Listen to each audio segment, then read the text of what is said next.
At exactly 08:47 hours, June 14, 1944, 3 miles west of Corentin, France, a Sherman tank sat motionless behind a collapsed stone barn. The engine ticked as it cooled. Inside, the air smelled like burnt cordite and sweat. Through the commander's periscope, Corporal James Hewitt could see the tree line, 240 yards out, dark and silent. Too silent.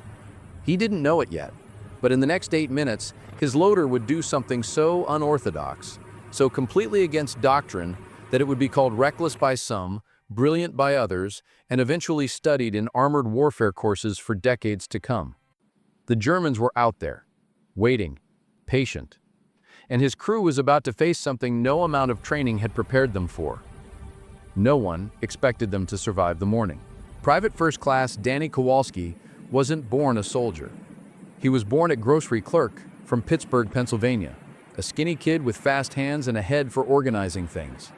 His father ran a small corner store in Polish Hill, and from age 12, Danny worked the register, stocked shelves, rotated inventory. He could spot an expired can from across an aisle.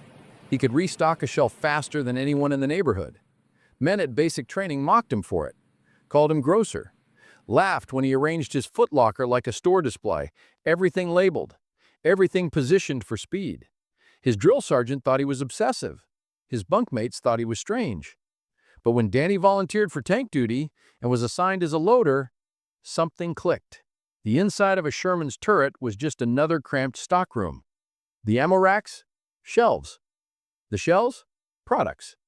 And in combat, speed wasn't about strength, it was about economy of motion, about knowing exactly where your hand needed to go without looking. War had a cruel way of turning odd skills into lifelines. And Danny's hands, those quick, practiced grocery store hands, were about to rewrite the manual on how fast a Sherman could kill. The hedgerow country of Normandy was a death trap for American armor. Every field was a potential kill zone, bordered by thick earthen walls and ancient vegetation that blocked sight lines and turned every advance into a blind gamble. The Germans knew this terrain intimately. They'd fortified it, mined it, and positioned their PaK-40 anti-tank guns in defilade positions that made them nearly invisible until they fired. In the last 48 hours, the 2nd Armored Division had lost 17 tanks in this sector alone. Burning Shermans dotted the landscape like funeral pyres. The 75mm gun on a Sherman could penetrate most German armor at medium range, but only if the crew survived long enough to get a shot off. German crews were faster, better trained, more experienced. The weather wasn't helping. Morning fog clung to the low ground, reducing visibility to under 200 yards. The ground was soft from 2 days of rain. Mud sucked at tracks, slowed traverse times, made repositioning sluggish and loud. Intelligence reported at least 2 Panzer IVs and multiple infantry positions in the woods ahead. The mission was simple. Push through, secure the crossroads, support the infantry advance. Nothing survived here for long. But Hewitt's crew had one advantage the Germans didn't know about yet. Something so small, so seemingly insignificant, that it hadn't even been noticed during morning inspection. Danny Kowalski had rearranged the ammo. The German machine gun opened up first, a sustained burst that sparked off the Sherman's glasses plate like angry hornets. Hewitt's voice cracked over the intercom. "Gunner, tree line, 11 o'clock, 220 yards, infantry position behind logs." Sergeant Bill Marsh, the gunner, traversed left. The turret whined. Through his sight, he found the target. A dark horizontal shape, muzzle flashes winking like fireflies. Identified. Fire. The 75mm bucked. The breech slammed backward with a metallic crash that rattled teeth. Smoke filled the turret. Through the haze, Marsh saw the hit, the log pile disintegrating, bodies tumbling. But before the smoke even cleared, Danny's hands were already moving. Most loaders grabbed shells from wherever they could reach, usually the ready rack on the turret floor, a random mix of AP and HE. Danny didn't. His hand went exactly 6 inches left, pulled an HE round from a position he'd marked that morning with a chalk line, spun it, and slammed it home. The breech closed with a clean clack. "Up!" Danny shouted. 3 seconds. Marsh blinked. The standard reload time was 5 to 7 seconds, sometimes 10 under stress. 3 seconds. Target, second position, 10 o'clock, 180 yards. The gun fired again, and Danny was already reaching for the next shell. The Germans hadn't expected the second shot so fast. A POC-40 crew was repositioning when the HE round detonated 8 feet from their position, shredding the gun shield and scattering the crew. Hewitt spotted movement, more infantry scrambling through the hedgerow, trying to flank left. Gunner, hedge, 9 o'clock, 150 yards, troops in the open. Marsh traversed, fired. The canister round turned 30 yards of hedgerow into a kill zone. Up! Danny's voice, steady, calm. 2.5 seconds. Another target. Another shot. The rhythm was building now. Identify, traverse, fire, reload. But it wasn't just speed. Danny had done something no one in the manual had ever considered. He'd reorganized the entire ammo storage by sequence of likely use. HE rounds on the left side of the ready rack, exactly where his left hand naturally fell after the breech opened. AP rounds staggered on the right. Canister rounds in the sponson rack, marked with tape, positioned for a blind grab. Every motion was economical. No wasted movement, no searching, no hesitation. The fourth kill came at 08:51 hours, a German half-truck trying to withdraw across open ground. AP round through the engine block. The vehicle lurched, rolled, stopped. Figures bailed out. Marsh caught them with the coax machine gun. But the enemy was learning. The return fire intensified. A Panzerfaust rocket screamed past the turret, missing by inches. Mud geysered up on the left side, a near miss from something heavier. Mortar fire, probably. Hewitt ordered the driver to reverse 20 yards, reposition behind thicker cover. The fog was lifting. That was bad. It gave them better sight lines, but it also meant the Germans could see them clearly now. Contact! Right side! Panzer IV! Hold down! 280 yards!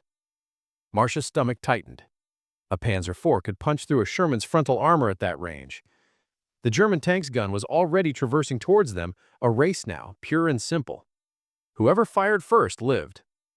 Gunner, AP, track junction. Marsh found the target. The Panzer's lower hull just visible above a berm. A small target, a hard shot. Danny's hand moved. The AP round was already coming up. He'd anticipated the call, knew what was needed before Hewitt finished speaking. The shell slid home. Up. Marsh fired. The round struck low, exactly where it needed to. The Panzer's track exploded in a shower of metal links. The tank slewed sideways, immobilized, its gun swinging wildly off target. Hit! Reload! Finish him! Another AP round. Danny didn't even look at the rack. His hand knew. Up! The second shot penetrated the turret ring. Smoke poured from the German tank's hatches. 5 kills in 4 minutes? But the Germans weren't done. A second Panzer appeared from the tree line, this one moving, turret already aligned. The first shot came before Hewitt could call it. The round hit the Sherman's right track assembly. The tank lurched violently. Inside, the crew was thrown against their stations. Hewitt's head cracked against the periscope mount. Blood ran down his temple. We're tracked! Driver, rock us! Give Marsh an angle! The driver gunned the engine, spinning the left track, pivoting the disabled Sherman. Slowly. Too slowly. The German tank was reloading. Marsh traversed right hard. Found the Panzer in his sight. 240 yards. Moving target. Hull down behind a rise. Steady. Steady. Danny already had the AP round in his hands. Waiting. Watching the breach. Ready. The German fired again. The round hit the turret's side armor. A glancing blow that screamed off into the morning air, leaving a deep gouge but no penetration. Luck. Pure luck. Fire. Marsh's shot caught the Panzer in the driver's viewport. The tank jerked to a halt. Stopped. Burning. 6 kills. Danny's hands were shaking now, not from fear, but from the sheer kinetic repetition.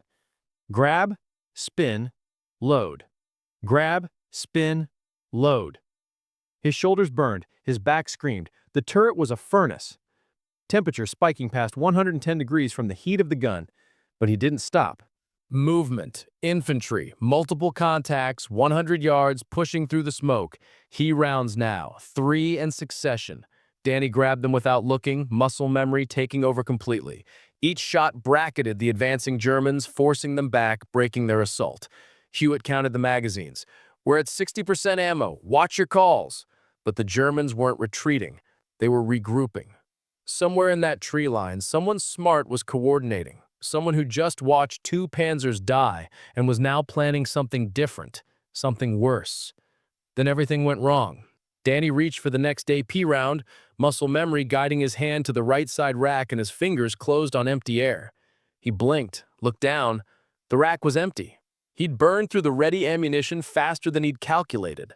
The remaining AP rounds were in the whole sponson racks, awkward positions requiring him to crouch, reach down past the turret basket, grab shells blind from storage bins designed for bulk carry, not combat speed. His stomach dropped. "Up!" he called automatically, buying time, but there was no shell in the breach. Marsh glanced back, saw Danny's face, understood immediately. "Hewitt, we're out of ready AP. He's got to reload from sponson." Hewitt's voice stayed level, but there was an edge now. How long? 8 seconds, maybe 10. 8 seconds was an eternity. 8 seconds was enough time for a German tank crew to fire twice. 8 seconds meant death if something armored appeared in that tree line, and something was appearing. Through the smoke, through the clearing fog, a third Panzer IV nosed forward. This one painted in ambush camouflage, moving slowly, deliberately, commander visible in the cupola, scanning for targets. "Contact! Panzer dead ahead, 200 yards. Danny was already moving, dropping to his knees, reaching down into the sponson, fingers searching for the AP rounds he'd stacked there. His hand found one, pulled. The shell was heavy, awkward from this angle. He lifted it, spun, rammed it home. Up! 7 seconds. Marsh fired. The shot went wide, clipped the Panzer's fender, did nothing. The German tank stopped. Its gun was tracking toward them now, steady, patient, professional. Danny's hands dove back into the sponson. This was bad. Really bad. Danny didn't think, he just moved. His right hand found an AP round, yanked it up, loaded. Up! Marsh fired. The Panzer's turret rang like a bell. Penetration. The German tank shuddered, stopped moving. "Target left, infantry, 80 yards. Danny's hand went low, grabbed HE from the sponson without looking. Loaded. Up! The gun barked. Figures scattered. Another group, same area. He loaded, fired, loaded, fired. A Kübelwagen tried to flee across the field. AP round. The vehicle disintegrated. 3 Germans broke from cover running. Marsh switched to coax, cut them down. Movement. Right flank, 120 yards. HE. Up. Fire. Danny's world narrowed to motion. Grab, spin, load, grab, spin, load. His hands were automatic now. His breath came in short gasps. Sweat poured down his face, stinging his eyes. Another target. Another kill. The rhythm was brutal, relentless. Hewitt's voice kept calling targets. Marsh kept firing. Danny kept loading. 10 kills, 11, 12. The tree line was thinning. The Germans were pulling back, finally, breaking contact. Smoke hung over the field like a shroud. Burning vehicles, scattered equipment, bodies. The Sherman's gun was glowing red at the mouth break. Then Hewitt's voice cut through sharp. "Cease fire! Cease fire! Contact broken!" Danny collapsed against the turret wall, gasping. His arms felt like lead, but it wasn't over. 30 seconds of silence. Then Hewitt's voice, quiet and tense. "Something's wrong." They pulled back too clean, too organized. Marsh scanned through his sight. Nothing moved in the tree line. No muzzle flashes. No engine sounds. Just smoke and stillness. "Maybe they're done," Danny whispered, hopeful. "No." Hewitt's voice was cold. "Someone smart is out there, watching us, waiting for us to move." And he was right. 340 yards out, concealed in a drainage ditch behind the burned-out Kübelwagen, a German tank commander named Oberlieutenant Klaus Ritter lay perfectly still. He'd watched the entire engagement through binoculars, watched the American Sherman tear through his unit with impossible speed, watched his comrades die. He'd counted the shots, noted the rate of fire, calculated the ammo expenditure. The Americans had to be low. Had to be. His Panzer IV sat 60 yards behind him, hull down in a depression, engine idling low, nearly silent. His crew knew the drill. Patience. Let the enemy think it's over. Let them relax. Let them start moving. Then kill them. Ritter watched the Sherman through his binoculars. The commander's hatch was still closed. Smart. The tank wasn't moving. Also smart. But they'd have to move eventually. Their track was damaged. They'd need recovery. They'd need to reposition. And when they did, he'd be waiting. Inside the Sherman, Hewitt made his decision. Driver, back us up. Slow. 10 yards. Get us behind that barn wall. The engine revved. The left track spun. The Sherman began to pivot. Ritter smiled. Gunner, target, range 340. Lead him. The Panzer's gun moved. Slowly, precisely. Hewitt saw it, a glint of movement in his periscope. His blood froze. Contact! Panzer, concealed position, 340 yards, traverse right. Marsh swung the gun, found nothing. I don't see him. Ditch! Behind the wreck! Danny's hand was already moving. AP round coming up from the sponson, but his arms were exhausted. The shell slipped. He caught it, loaded it, fumbled. Up! 4 seconds. Too slow. Both guns fired simultaneously. Section 9. Second climax. The German round hit first, struck the Sherman's upper glacis at a shallow angle, deflected upward, screamed over the turret by inches. The impact rocked the tank violently. Hewitt's helmet cracked against the hatch rim. Marsh's round hit low, struck the berm in front of Ritter's Panzer, showered it with dirt and debris, but didn't penetrate. Reload!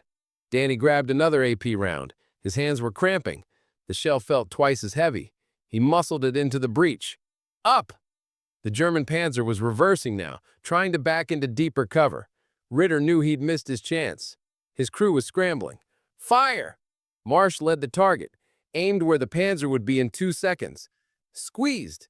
The round caught the German tank mid-reverse, punched through the thinner side armor, penetrated the engine compartment. Flames erupted. The Panzer lurched to a stop. 3 figures bailed out. Ritter was one of them, stumbling, uniform smoking. Marsh tracked them with the coax. His finger hovered over the trigger. Let them go, Hewitt said quietly. The Germans disappeared into the tree line. Silence fell. Real silence this time. Danny slumped against the turret wall, chest heaving. His hands were bleeding, cuts from the shell casings, the metal edges of the racks. He hadn't noticed until now. 13 kills, 1 damaged Sherman, 0 casualties. Hewitt keyed the radio. Ironside 6, this is Ironside 2-2. Contact broken, position secure. Requesting recovery vehicle for track repair, over. The response crackled back. Copy 2-2, recovery en route. What's your status? Hewitt looked at his crew, looked at Danny, who was still trembling, looked at the gun, still smoking. Operational. Only then did Danny lower his head. His arms hung useless at his sides. The adrenaline was draining away now, leaving behind pure exhaustion. The turret smelled like burnt powder, hot metal, and sweat. Spent shell casings littered the floor. He counted them without meaning to. 37. 37 rounds in just under 12 minutes. Marsh cracked the loader's hatch. Fresh air poured in. Cool, clean, impossibly sweet. Danny gulped it down. You okay? Marsh asked. Danny nodded. Couldn't speak yet. The recovery vehicle arrived 40 minutes later. A maintenance sergeant climbed onto the Sherman, inspected the damaged track, whistled low. You boys got lucky. Another inch inbore and you'd have lost the whole drive sprocket. Captain Brenner, the company commander, arrived an hour after that. He walked the battlefield with Hewitt, counting the wrecks, the bodies, the evidence. 3 Panzers, 2 half-racks, 1 Kuba wagon, multiple infantry positions destroyed. He climbed up on the Sherman's hull, looked at Danny through the open hatch. You're the loader? Yes, sir. How many rounds did you put through this gun? 37, sir. Brenner glanced at his watch, did the math. His eyebrows rose. That's not possible. The manual says, I know what the manual says, sir. Hewitt's voice was quiet but firm. He rearranged the ammo racks, by hand, this morning, without asking permission.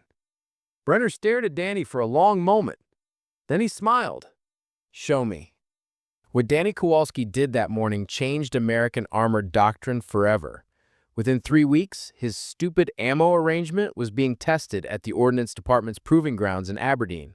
Within 6 months, it was official doctrine, taught to every loader in every tank school from Fort Knox to Fort Benning. The Kowalski load, they called it, though Danny never liked the name. Reorganizing ammunition by mission probability and hand path efficiency reduced average reload times from 6.2 seconds to 3.8 seconds across the entire armored force. That might not sound like much, 2 seconds. But in tank combat, 2 seconds was the difference between firing first and dying first, between 13 kills and becoming kill number 14. Modern armor crews still train using variations of his technique. The principle remains the same: economy of motion, predictive positioning, muscle memory over conscious thought. Danny survived the war, made it through France, Belgium, and into Germany. He was awarded the Silver Star for his actions near Carentan, though he rarely wore it. After the war, he went back to Pittsburgh, reopened his father's grocery store, raised 3 kids. Never talked much about what happened. But sometimes, late at night, his hands would move into sleep, reaching, grabbing, loading shells that weren't there anymore. History remembered what he did, even if he tried to forget. The Sherman that carried him through that morning, hull number 2031-489, sits today in the National Armor and Cavalry Museum at Fort Moore, Georgia. The turret still bears the scorch marks. The ammo racks still show his chalk marks. And every loader who walks past it knows the name, Kowalski. If these forgotten moments of history matter to you, make sure you're subscribed to The Hidden Past. Stories like this deserve to be remembered.